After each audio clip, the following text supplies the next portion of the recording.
Taupō District Council extraordinary meeting here Monday morning in Taupo. Great to be here. Councillor Kingi, would you be able to avail yourself, give us a karakia for the day? Thank you very much. Kia ora, Your Worship. I ngā iwi aku Pākeke, tēnā koutou. Whakataka te hau ki te uru, whakataka te hau ki te tonga. Kia mā kine ki uta, kia mā taratara ki tai. I hi ake ana te ātākura, he teo, he hoka, he hauhu, haumi e, hui e, tai ki e. Kia ora, Your Worship. Thank you very much, Councillor Kingi. Item 1 this morning, we have apologies. I have apologies from Councillor Christine Rankin, Councillor Kevin Taylor, and Councillor Yvonne Westerman, just for lateness. Hopefully she'll arrive shortly. Okay, any conflicts of interest pertaining to the items today? We can just move by Councillor Park, seconded by Councillor Leonard. All those in favour, please say aye. Those against? Carried. Item 2, conflicts of interest. Any conflicts today from the members pertaining to the item today? No. Therein lies number 3, 3.1, Māori representation and the establishment of the Māori wards in the Taupō District. 3.1, Sue Maver, who's the Senior Policy Advisor on this, and welcome Mr. Dylan Taiho, Head of Community and Cultural and Heritage. Tēnā koe, good morning. Sue. Atamarie, Your Worship, Councillors. You'll be aware in 2017 that Council resolved not to establish Māori wards, but instead to work collaboratively with Māori and iwi to agree on preferred options for Māori representation in Taupō District, and secondly to review Māori representation again in 2020. The Māori representation project is progressing well, as you'll all be aware, but it's behind schedule. A draft package of options has been identified, but further work needs to be done by the working group to discuss with iwi and Māori and then to come back to Council for a decision. So if I could just interrupt, sorry, and just making sure that everyone can hear okay, and perhaps just, can everyone hear down the back? Yeah, no. Can you pull a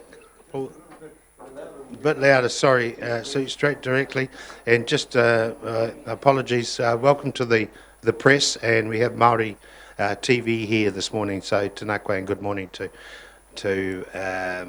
you people, and I've allowed the TV camera to be here this morning. So sorry, carry on, so nice and loud, thank you. Thank you, Your Worship. That's better, isn't it? Hopefully, yeah.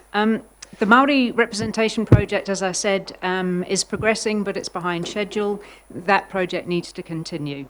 However, what we're here for today, for you to decide, is one component of that package, and that is whether or not to establish Māori wards for the 2022 election. Essentially, you have two options.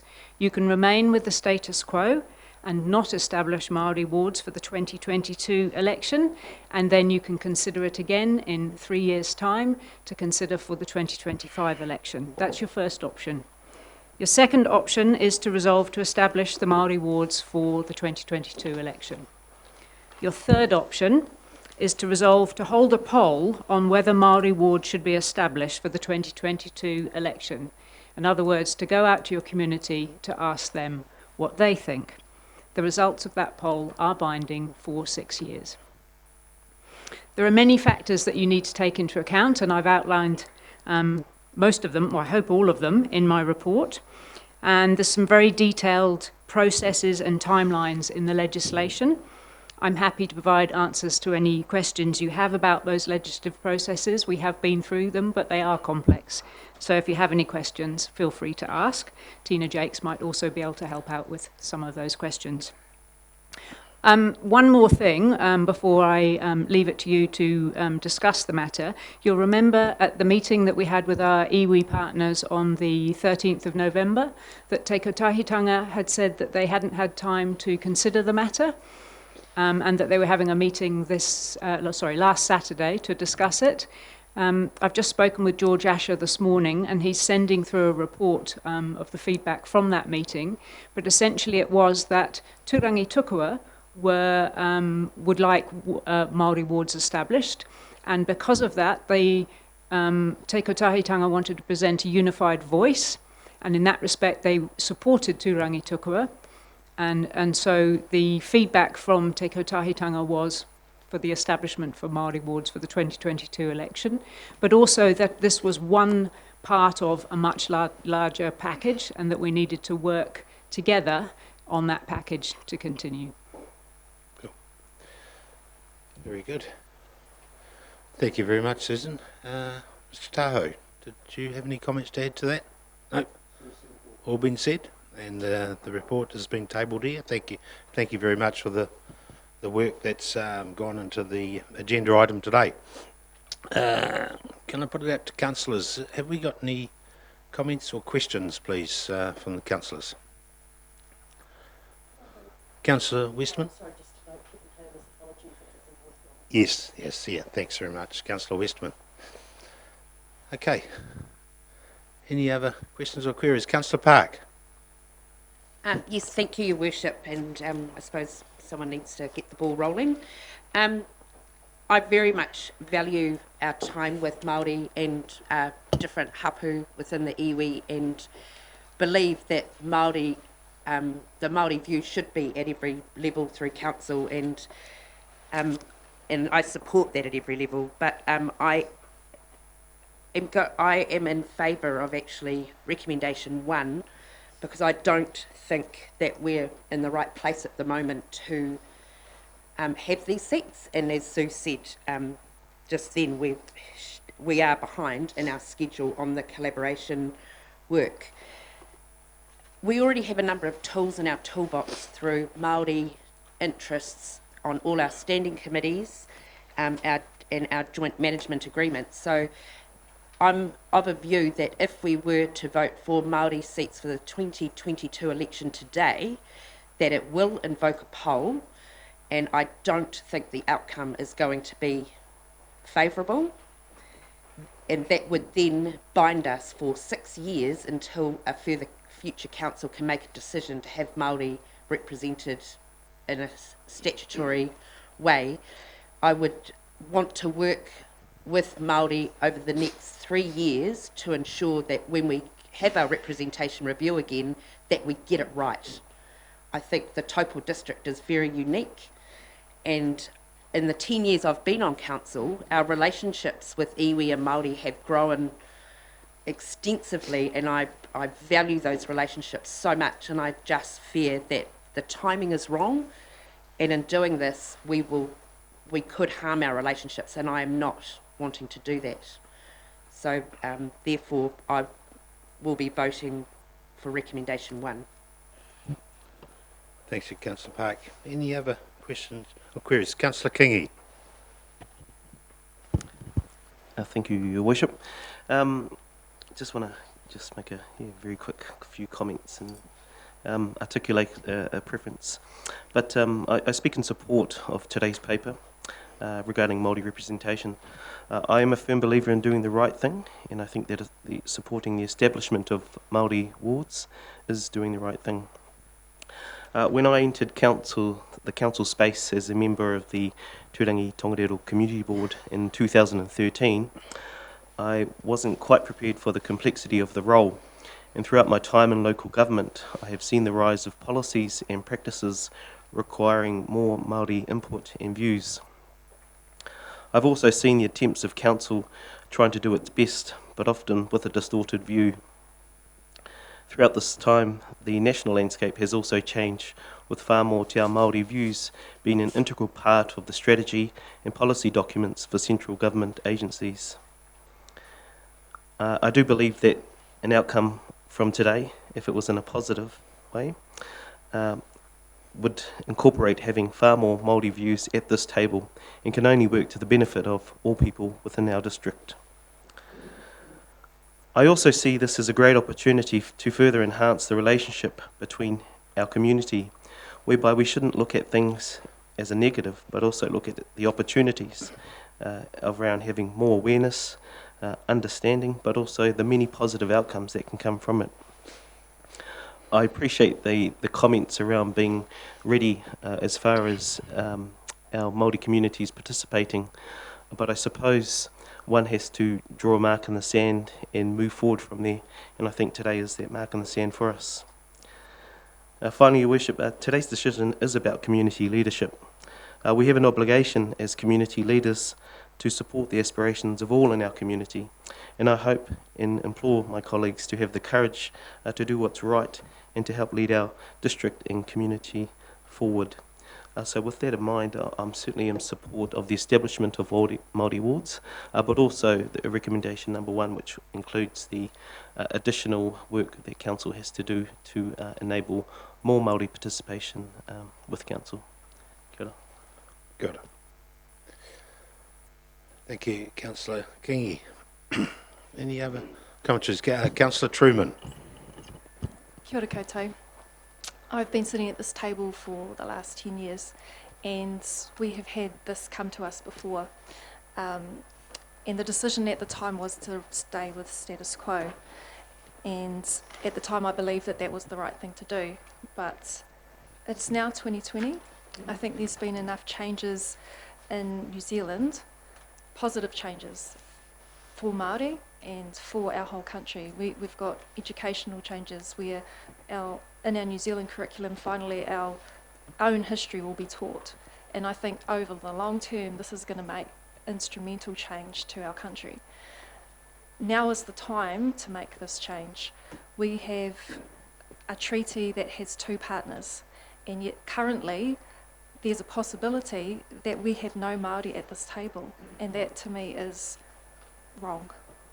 If the table was flipped and there were more Māori in this country than Pākehā, then I would say that we need to have a Pākehā voice at this table to be a true partnership.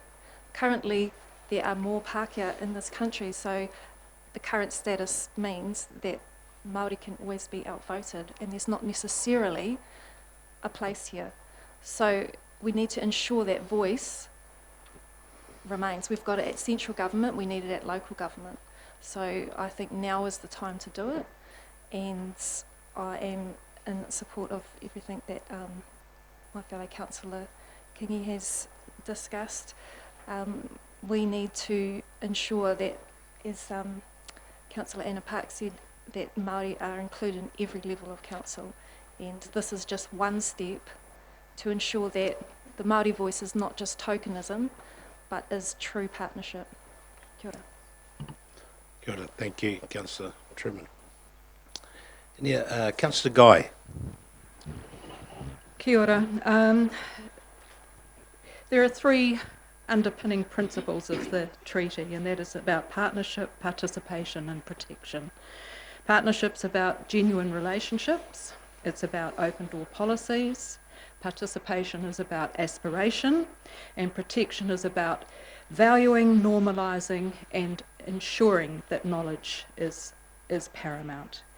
Working together, understanding, equity and power sharing. And so I have some concerns about a poll. I feel that the poll may be subjective.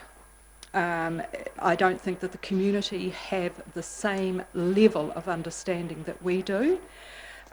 We around this table very much value our relationship with Māori, and I certainly would want that to continue. I have concerns over rushing into this. I fully support my fellow councillors Truman and Kingi in moving this forward. I do think that we are in a good space, but I just have those concerns that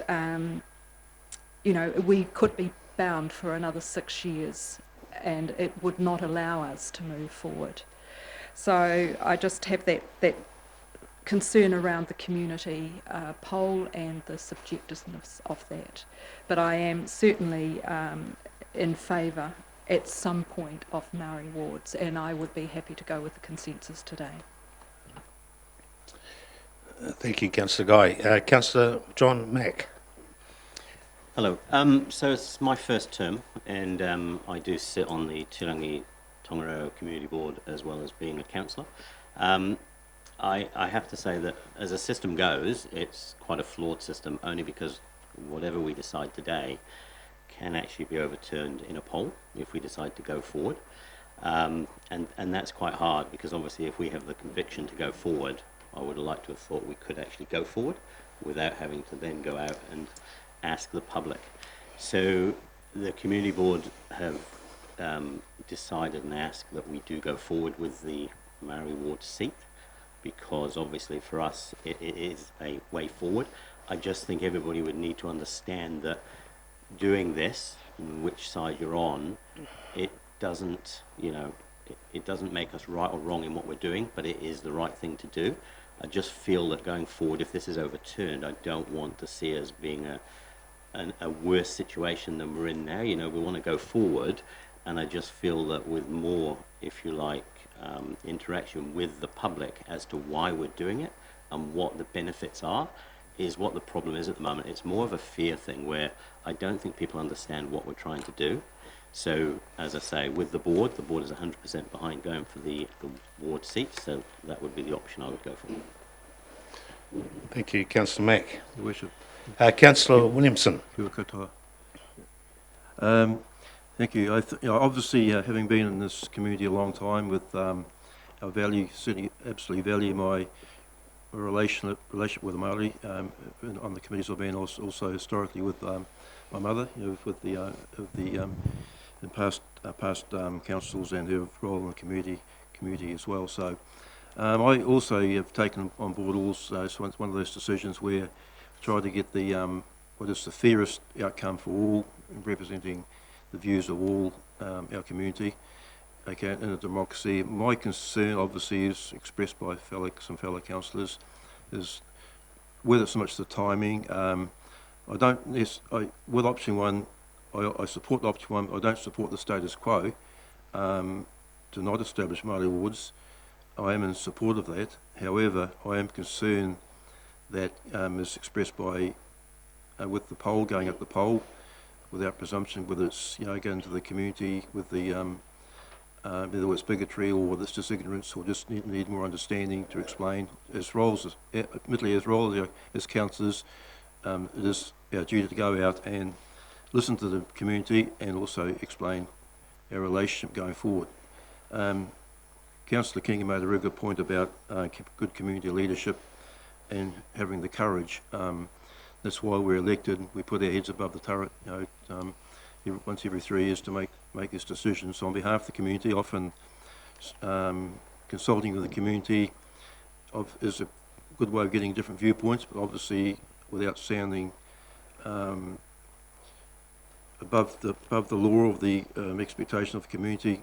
We are in the best position, obviously, with the best information at the time to make this decision. So on that basis, I'm not willing to risk the going to the poll and being put on the back burner for another 6 years. Given that Nanaia Mahutu from local government minister is looking at legislative changes to electoral act, but that's obviously maybe making presumption, but that's something she's made a very good comment along those lines of changing that and removing the poll. And that would mean getting back to the point of getting, with good leadership, making brave decisions, including Māori at the seat. For goodness sake, in the community it seems to be a view that it's a takeover, which is nonsense. It's obviously good to fostering relationships and getting the view of all Māori at the table moving forward. Kia ora.